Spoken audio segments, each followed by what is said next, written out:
नहमदुहु व नुसल्ली व नुसल्लिमु अला रसूलिहिल करीम अम्मा बाद। बिस्मिल्लाहिर्रहमानिर्रहीम। अन अबी हुरैरत रज़ियल्लाहु तआला अन्हु क़ाल क़ाल रसूलुल्लाह सल्लल्लाहु अलैहि वसल्लम अस्साई अलल अर्मिलति वल मिस्कीन कस्साई फ़ी सबीलिल्लाहि व अहसबुहु कल क़ाइमि ला यफ़्तुरु कस्सियामि वला यफ़्तुरु। सदक़ रसूलुहुन नबियुल करीमुल अमीन। अल्लाहुम्मा सल्लि अला सय्यिदिना व मौलाना मुहम्मद व आलिहि व बारिक वसल्लम। हज़रत अबू हुरैरा रज़ियल्लाहु तआला अन्हु से रिवायत है, फरमाते हैं कि नबी करीम सल्लल्लाहु अलैहि वसल्लम ने इरशाद फरमाया, बेवा और मिस्कीन का खर्च उठाने वाला ऐसा ही है जैसा अल्लाह की राह में जान देने वाला मुजाहिद फ़ी सबीलिल्लाह।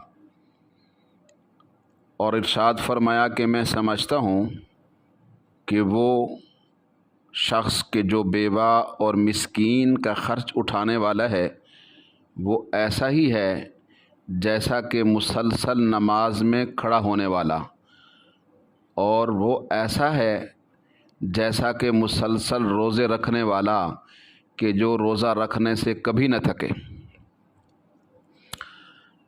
इस हदीस मुबारका में नबी करीम सल्लल्लाहु अलैहि वसल्लम ने इरशाद फरमाया, अरमलाह का ख़र्चा उठाने वाला। अरमलाह उस औरत को कहते हैं जिसका खामंद फौत हो चुका हो या उस औरत को छोड़ चुका हो और वो औरत अपने ख़र्च से तंग हो। और मिस्कीन एक नादार और गरीब शख्स को कहा जाता है। इंसान के पास दो ही चीज़ें हैं जिनकी वो सबसे ज़्यादा कदर करता है और जिनकी हिफाजत में हर वक्त लगा रहता है। नंबर एक जान, नंबर दो माल।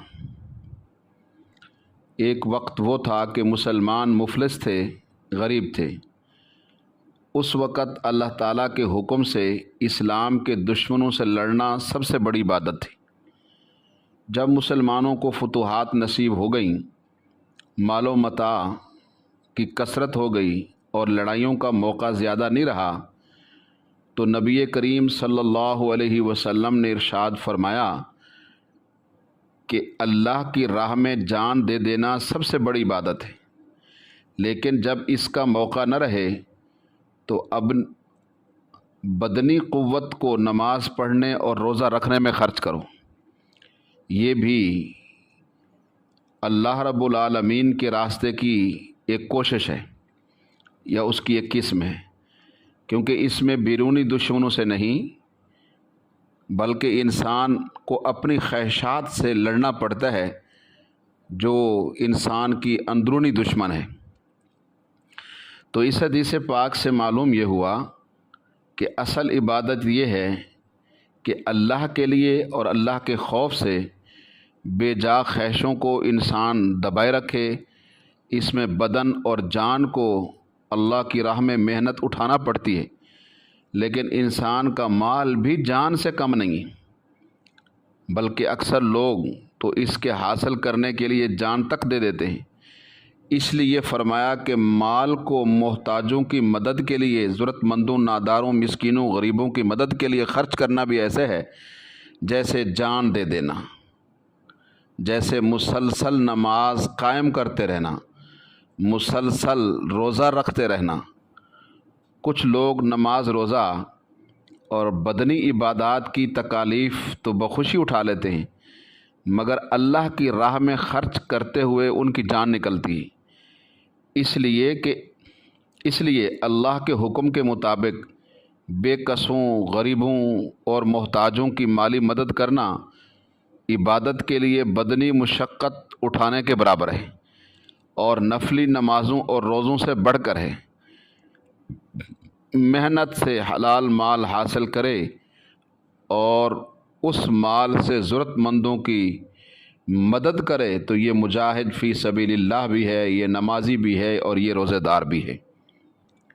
अगर मुजाहिद भी हो, नमाजी भी हो, रोज़ेदार भी हो, सखी ना हो تو یہ نقصان کا سودا ہے۔ سخاوت یہ اللہ کے بھی قریب کرتی ہے، لوگوں کے بھی انسان کو قریب کرتی ہے، جنت کے بھی قریب کرتی۔ اور بخل اور کنجوسی، مال کے ہوتے ہوئے اس کو جائز جگہوں میں خرچ نہ کرنا، یہ انسان کو اللہ سے دور کرتا ہے۔ یہ عمل لوگوں سے بھی انسان کو دور کرتا ہے، لوگوں کی دعائیں نہیں ملتی بلکہ بد دعائیں ملتی، اور انسان کو یہ جہنم کے قریب کرتا ہے، جنت سے دور کرتا ہے۔ رب العالمین سے دعا ہے کہ اس حدیث کی روح کے عین مطابق ہر ایک کو اپنی اپنی وسعت حیثیت کے مطابق عمل کی توفیق عطا فرمائے۔